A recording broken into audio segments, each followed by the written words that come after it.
The regular season is over. Report cards are due. Playoffs start today. Let's hand out some awards. This is Locked On Twins.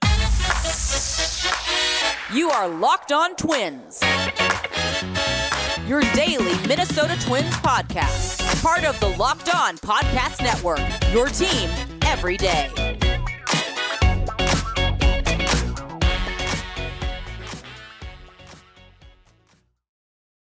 Hello again, and welcome back to Locked On Twins. I'm your host, Brandon Warren, and you can find me on Twitter, though I don't think I would, at Brandon_WARNE. Thanks for making Locked On Twins your first listen every day. We are free and available wherever you get your podcasts, as well as on YouTube. And of course, part of the Locked On Podcast Network, your team every day.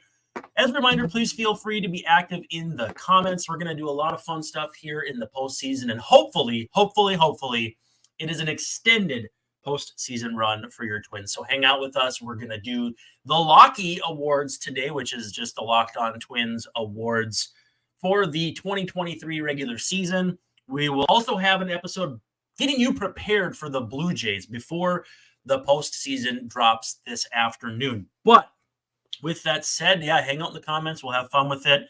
This show is brought to you today by the Gametime app. Download the Gametime app, create an account, and use code LOCKEDONMLB for $20 off your first purchase. Last-minute tickets, lowest price guaranteed. Twins Blue Jays Game 1 at Target Field. It's going to be Pablo Lopez and Kevin Gausman. And you can catch every pitch of the Twins hometown broadcast with SiriusXM on the SXM app. Just search Twins. So it's season is over. Regular season over. We are all charged up for the postseason. But first, let's dive into just a little bit of news from today and go from there, because we always started off with the news of the day and how it relates to your Minnesota Twins. Now, before we talk about any other team in MLB, the Twins released their postseason roster this morning. Conspicuous by their absences are Byron Buxton, who I think we all assumed would not be on the roster, but also Bailey Ober. Bailey Ober looking like he is lined up to start probably a game 1 in a division series, or, again, knock on wood, the Twins advance that point, but it appears they're not going to use him in relief, at least as things stand now. So 12 pitchers on the roster: Joan Duran, Cody Funderburk, Sonny Gray, Griffin Jacks, Pablo Lopez, Kenta Maeda, Chris Paddock, Emilio Pagan, Joe Ryan, Brock Stewart, Caleb Thielbar, and Louis Varland. Really the only surprise there, Cody Funderburk, and he pitched well enough that I think you could easily make a case he deserves to be there. Catchers Jeffers and Vasquez, just like it's been all season long. On the infield, Carlos Correa, Kyle Farmer, Edouard Julien, Royce Lewis making the roster, as we had all kind of, I think, assumed and hoped. Jorge Polanco and Donovan Solano. Willie Castro listed as a utility player. And then outfielders Max Kepler, Alex Kirilloff, Andrew Stevenson, Michael A. Taylor, and Matt Wallner. So really, the surprises, if you can call it that, are Ober not on the roster and Buxton also not on the roster, which will allow Andrew Stevenson to more or less be a late-inning base-running caddy for either Royce Lewis or possibly maybe Christian Vasquez. We'll see how that goes. But that is what your Twins division or wild card series. I'm so used to division series. This is what the wild card series roster looks like. Now, when we assess the landscape of the rest of the playoff bracket, these are other Twins, former Twins, who have made rosters. So on the Phillies, Jake Cave and Jeff Hoffman. I mean, if you want to call Jeff Hoffman a former Twin, technically speaking, I guess it counts. On the Rays, Zach Littell made the roster. Luke Raley did not. On the Marlins, we're assuming Luis Ariz, and I haven't seen a final one, but JT Shagwa is also in that conversation. For the Blue Jays, you got Jose Barrios. For the Rangers, you have Mitch Garver, Robbie Grossman, and Martin Perez. Nobody on the Diamondbacks. And then on the Brewers, you have Trevor McGill and Josh Donaldson. So plenty of former Twin influence, if you wish, in the postseason. So you'll be able to watch pretty much every game and look out for a former Twin if you're looking for a reason to watch any other postseason game. Rich Hill came out and said recently he would sign likely sign midway through next season with the team if someone's interested. Former Twin Rich Hill, so that's why we're interested in this. But he wanted to watch his son play Little League next year. At that point, if he watches that and then can land in a good situation mid-season, at his age, probably keeps him fresh longer, finds the right fit, et cetera, et cetera. So just interesting to keep an eye on. May or may not affect the Twins, but always good to keep up with an old friend. Games 1, 2, 3 in this series, 3 if necessary. Jays announced it would be Gausman, Barrios, and Bassett. Twins are going to roll with Lopez, Gray, and Joe Ryan. Seeing Ober not make the roster means he's probably not much of a factor outside of an injury. And if they're going to piggyback with Ryan, maybe that's a Kenta Maeda thing. But for now, not too many crazy surprises with this roster. But, there's always something that pops up. And then A-Ray Adrianza, elected free agency. He was DFA'd by the Braves last week. Really just a formality at this time of year. He's going to be a free agent this offseason. And so, we'll see what happens where he lands. But he's not part of their plans here in the postseason. So A-Ray Adrianza is a free agent. And then that's about it. We are going to take a quick pause. Talk about our friends at Gametime. And when we come back, we are going to start awarding the season awards, ones that I made up. So they're going to be a little fun too. Nothing crazy, nothing out of the ordinary, and the traditional itches all get scratched. But I did give them a little bit of a touch as well, a little twist from my standpoint. So we'll be right back. So our friends over at Gametime want you to know, and this is a great time to be dealing with Gametime. Obviously, you got NFL, you got playoffs, you got everything. If you're looking for tickets, and who isn't looking for tickets right now, and last minute, the game is in a few hours, go to Gametime, the Gametime app. Download the Gametime app. You won't have to worry. You'll be able to find tickets in the section you want at the best possible price. Playoff games, you got the Vikings in full swing. The Wolves are about to start. The Wild are what's going on. Really, any entertainment that you want, use the Gametime app. I cannot emphasize this enough. It's last-minute tickets, flash deals, zone deals, easy with a couple of clicks to just buy a ticket. It's the only ticketing app that will give you complete peace of mind with your purchase. So you can see the view from your seat before you buy. You know exactly where you're going to be sitting. You're going to see exactly what you'll be seeing.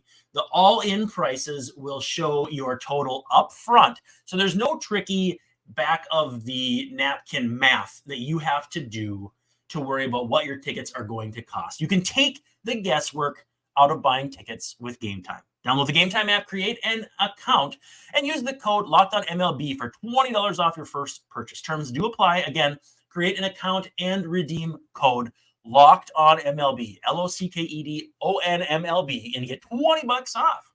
Download Gametime today. It's last minute tickets. It's the lowest price, and it's guaranteed.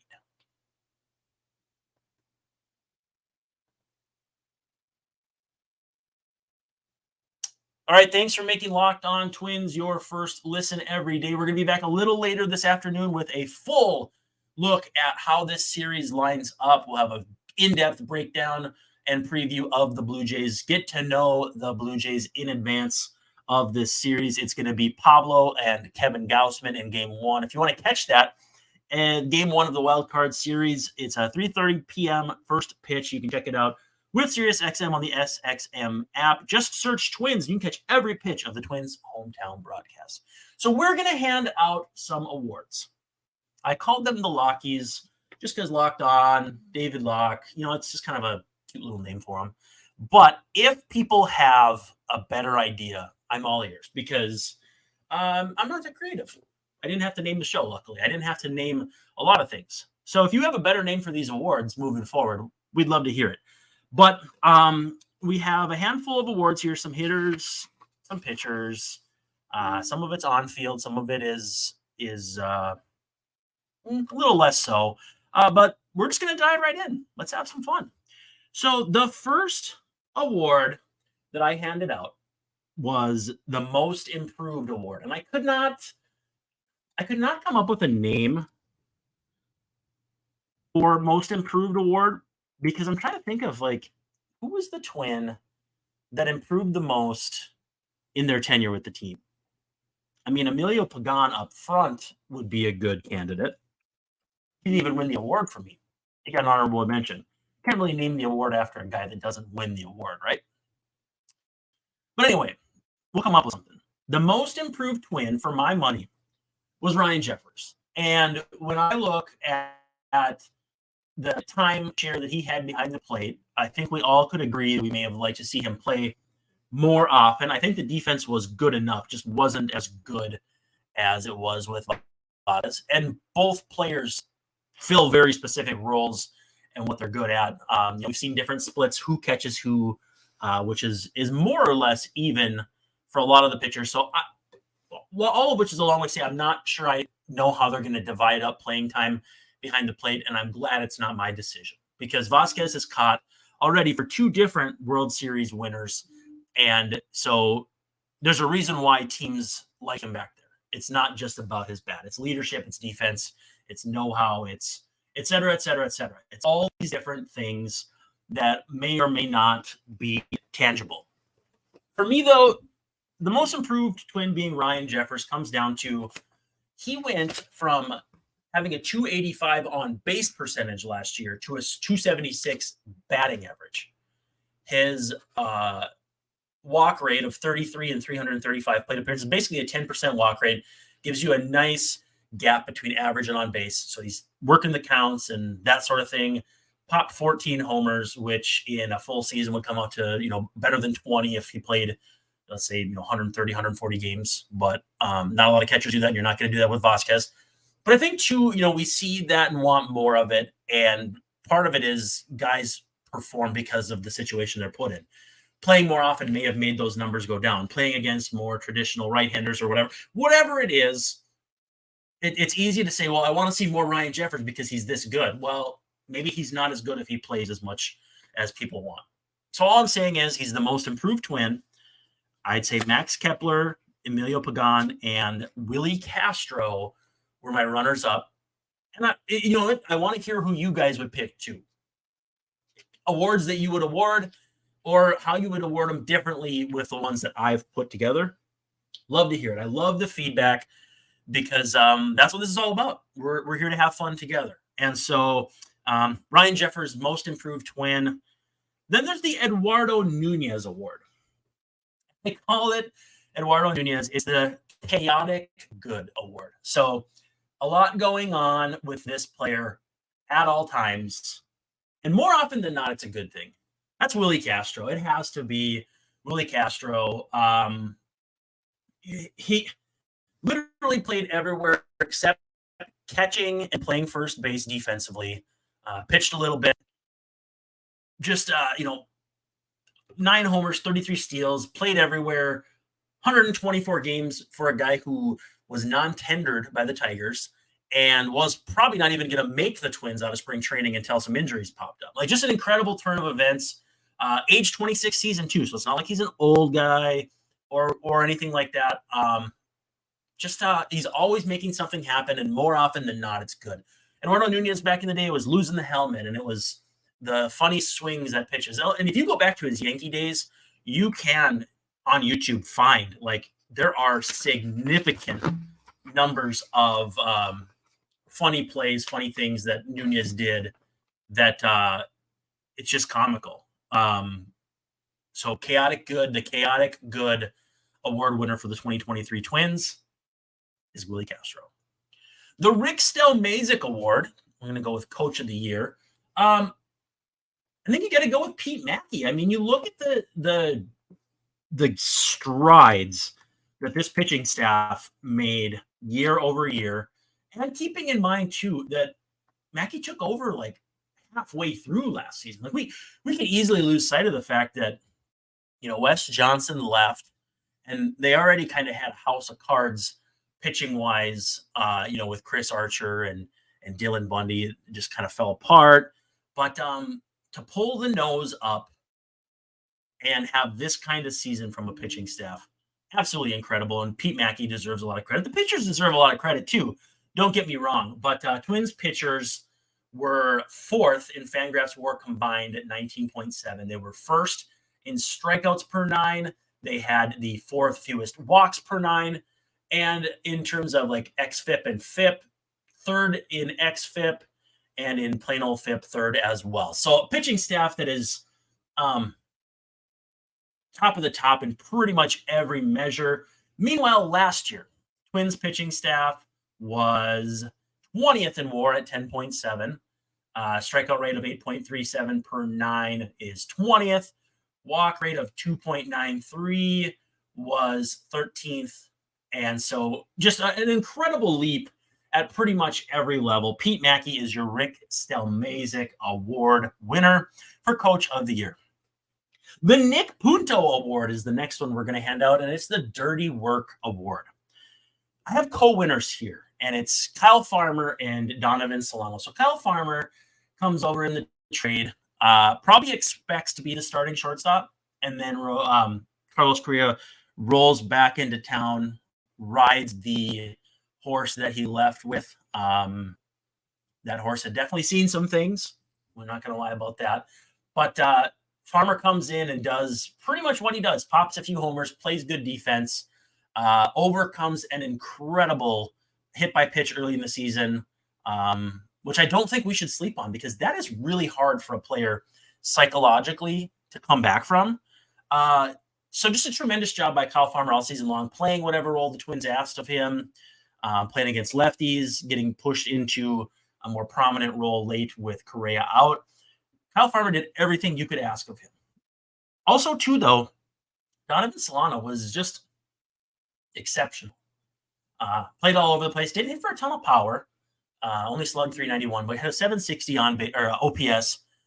So getting on base, putting the ball in play at different times was a big part of the top of the order, especially against lefties. And just really was a guy who could fill in for whoever or just start. But I mean, even when he was filling in, it didn't feel like an appreciable drop-off. He held his own. He did everything you could ask a player like him to do. And so, my Nick Punto awards, my Dirty Work awards go to Kyle Farmer and Donovan Solano. Now, the final one, before we pause quickly and then come back for the seventh inning stretch, is the Steve Buscemi at the end of Billy Madison Award. Now, if you are not of a certain age, and I know Billy Madison's almost 30 years old, the scene that I'm talking about is at the very end of the movie where Billy is in the auditorium and he's there's the character Eric that everyone doesn't like is I think he's holding a gun. He's doing something crazy at the end, and then he gets shot by an arrow in the hind end by Steve Buscemi's character. Now we come to find earlier in this that Adam Sandler's character Billy had been mean to Steve Buscemi in high school. He calls and apologizes him. Steve Buscemi takes him off his hit list, and at the end of the movie, he saves him. And Adam Sandler, Billy Madison in this case, goes, "Man, I'm glad I called that guy." All season long, I said that Donovan Solano would be that guy for the Twins. Every good team at the end of a season has a guy they're glad they called. May not have understood the fit at the time. And that was especially true with Solano. I think every reaction I saw when the Twins signed him was, okay, all right, whatever. You know, you got Nick Gordon, you got Kyle Farmer. What do you need Donovan Solano for? And, you know, in turn, Solano plays 134 games, literally more than anyone else. And, you know, for a very low salary too, like he was an afterthought. He signed late. Man, the Twins are glad they called that guy, though. When they needed help at first base, when Alex Kirilloff was on the shelf and, you know, Joey Gallo wasn't playing all that well and he was playing some outfield too.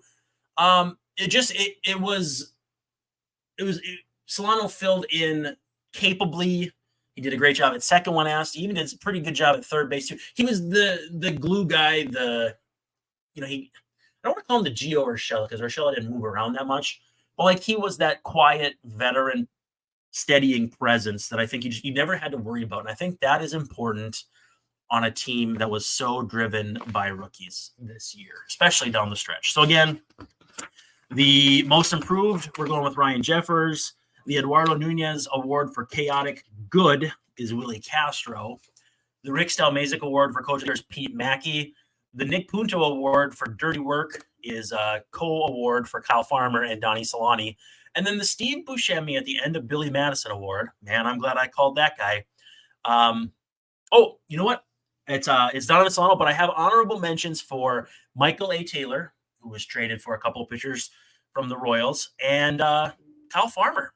Two guys who I think you could easily make a case for. I'm just leaning Donnie Solani in this case. We'll come back. We have 6 more awards to get to in the 7th inning stretch. And then we'll come back to, after that, I'll fire up an episode where I preview the series and get you all excited for the Twins to, knock on wood, break this 0-for-18 streak. Twins Blue Jays game 1 in the wild card series Tuesday afternoon. It's 3:30 p.m. first pitch, and it's Pablo Day against Kevin Gausman. Twins have had some success against Gausman in the past. Will that matter? Will that not in October? Can't really say for sure until we see it or hear it. If you want to hear it, you can catch every pitch of the Twins hometown broadcast with SiriusXM on the SXM app. Just search Twins. All right. So again, thank you so much for making us your first listen every day. Again, like I said, we're going to have a Blue Jays series preview here up a little later, probably early this afternoon. Something you can listen on your way to the game and that sort of thing. But yeah, we got a lot of fun postseason content coming up, and hopefully it's a long ride home. The 2016 Twins Award is a disastrous season for a player you still hold hope for. So these aren't all fun awards, but it's really hard to argue against Jose Miranda, whose season ended with shoulder surgery and a 56 OPS plus, had a disastrous season that you could still hold out hope for. I think we all thought Miranda would be a mainstay at third. If Royce Lewis came back and was good and played third, you figure Miranda would move over to first. Kirilloff could DH. Kirilloff could play in the outfield, and Gallo could do different things. Buxton would be in the outfield. We had a lot of thoughts early in the season, and Buxton going back to the outfield didn't happen. And Jose Miranda having a nice season and being a mainstay also did not happen. So he's on the 60-day IL to end the season. Shoulder surgery, hit .211, only 7 extra base hits, 566 OPS. Just a real tough season. I have Carlos Correa as an honorable mention here. I mean, his injuries and everything were pretty well known and pretty well documented once the season got going. And certainly I think there are better days to come, better things to come for him. But it wouldn't feel right to give Carlos Correa that award. So I still have hope for Jose Miranda. I still think things for him can go positively, but this was definitely a bump in the road. The next award, the Lou Ford Award. And that would have made a good one for Chaotic Good too. If you take it back a few years before Eduardo Nunez, Lou was kind of like the definition of chaotic good. And in this case, though, it's the where the heck did you from? Brock Stewart signed with the Twins on a multi-year minor league deal in 2022. Very rare you see a multi-year minor league deal, but he was rehabbing, coming off some arm stuff. He's had pretty much every arm surgery under the sun, and again, dealt with arm issues down the stretch. But when he was on the mound, 0.65 ERA, 39 strikeouts in 27 2/3 innings, and just an absolutely incredible stabilizing force. And what's nice is that Griffin Jackson and Joan Duran have both had their struggles this season. Stewart gives them another arm to lean upon. It seems wild that you would lean upon a guy who only threw 27 and 2/3 innings this year, but they were that good. They were that good of innings. Stewart was a guy I wanted the Twins to trade for when they were initially talking about trading Brian Dozier to the Dodgers 7 years ago. And he came up. He was fine with the Dodgers. Got hurt. Ended up with the Blue Jays. So yeah, maybe a little bit of a revenge situation. But no, just he's dealt with arm issues all over the place, and so that he's healthy, whether it's fully healthy or mostly healthy, whatever. It's just been great. But he was so good the Twins and when he's been healthy that it's a no-brainer for him. The where did you come from? And he also too he struggled with walks. He walked. I'm just make sure I do some math here. 8 batters in his first 7 appearances. Since then, he has 30 strikeouts in 20 innings with 3 walks, a 0.90 ERA. So he gave up a couple earned runs, and turns out that those command issues were reined in pretty easily. So he did have a game. He finished against Toronto in late May. That was, if I'm not mistaken, that was the Pablo game where Pablo was, maybe that was the same series, but he saved a game with like a 100-mile-an-hour pitch. And that was when he was kind of his like welcome to Minnesota, welcome back to the big leagues, welcome to the back end of the bullpen moment. So, where the heck did you come from, Brock Stewart? The Johan Santana Award, so best starting pitcher, you can call it your Cy Young if you want. I'm going with Pablo Lopez, and I know the data, WAR and all that favors, at least depending on the WAR you prefer, favors Sonny Gray. And Sonny, I'm not going to argue either way. Sonny was phenomenal. Just for me, I'm a little more of a strikeout guy. Sonny's was, is more it was more workmanlike. It wasn't as many strikeouts. He kept the ball in the ballpark. And it comes right down to like the grunt. Like you could tell he was working his butt off all season long. And if someone wants Sonny in that spot, I have no problem. I just preferred, I just preferred Pablo this season. Right on down to the fact where I said Pablo would start game 1 for me, which he's starting for the Twins as well. So apparently they too have that preference. I think it's slight. I think it's subtle. I think it's maybe not even something you can bring up in terms of statistically. But for me, Lopez was the guy this year. And I'd love to hear counter arguments because I'm voting on the basis of strikeouts, the secondaries, ERAs, and that sort of thing. But honestly, I don't think there's a wrong answer. I mean, if you want to pick both as a tie, more power to you. That's perfectly within people's rights. Just for me, Pablo was just a little bit better. The Joe Nathan Award is for the best reliever, and I'm going with Jhoan Duran. I'm not doing it as like a slam dunk layup sort of thing.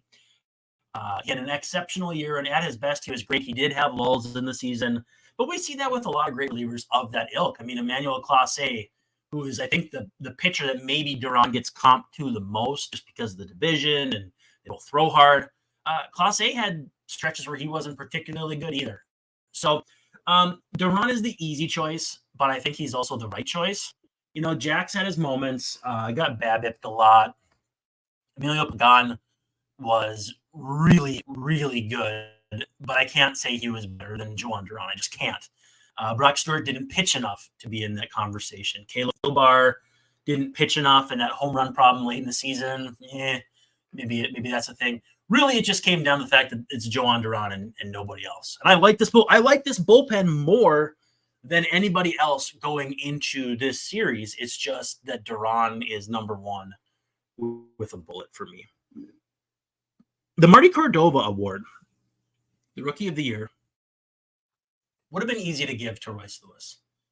And I thought about it. But Royce Lewis played in much fewer games. He played 58 games. Edouard Julien played 109. I have to go with Julien. And, Julien, tons of walks, which I'm impressed with. He hit for some pop, drives a baseball. What I was most impressed with about him, though, was the bat got him to the big leagues, but I think the glove can keep him there. And that's not to say he doesn't have a good enough bat to stay there as a DH, but a guy who can hit like him and play second base at all is a luxury. That's the same way you'd say about Luis Ariz, who is not a particularly good second baseman, but if he's going to threaten to hit 400 for a bulk of the season, you make it work, assuming you don't have guys behind him like Edouard Julien. For me, Julien gets Rookie of the Year because he wasn't just happy being a hitter.